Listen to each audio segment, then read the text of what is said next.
Back to the video. So ఈరోజు ఒక కొత్త టైప్ ఆఫ్ వీడియో. సో ఈరోజు ఐఎమ్ రివ్యూయింగ్ పెద్ది అనమాట.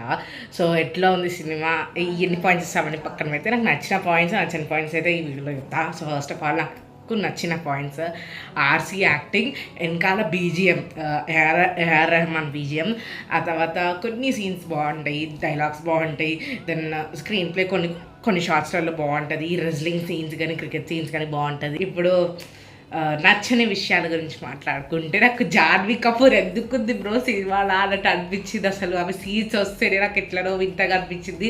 అసలు ఇర్రిలవెంట్ టు ద స్టోరీ, కాల్చుకొని గుసాయించి పెట్టినట్టు అనిపించింది. నాకైతే అస్సలు నచ్చలేదు నాకు ఆ సీన్స్ అయితే. అండ్ కొన్ని చెప్పదగిన పాయింట్ ఏంటంటే ఎమోషన్ చాలా బాగా వర్కౌట్ అయింది సినిమాలో. ఒక పాయింట్ ఆఫ్ టైంలో ఏడుపు వస్తుంది, క్లైమాక్స్లో ఏడుపు వస్తుంది, అండ్ క్లైమాక్స్లో ఇన్స్పైర్ అవుతాం.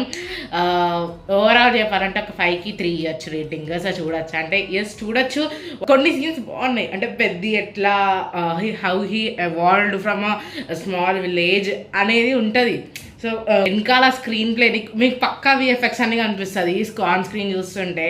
ఎట్లా అంటే కనిపించేస్తుంది. ఇంకా ఇప్పుడు దురందర్ కంపేర్ చేసుకోండి, అక్కడ వెనకాల నిజంగా పాకిస్తాన్లో సెటప్ అయింది అన్నట్టు అనిపిస్తుంది, కానీ ఇక్కడ అట్లా విజయనగరంలో సెటప్ అయినట్టే అనిపించదు సినిమా. తర్వాత సెట్ ఆర్టిఫిషియల్గా ఉంటుంది మొత్తం విలేజ్ సెటప్ అది. అండ్ ఓవరాల్ సినిమా అంటే బాగుంది.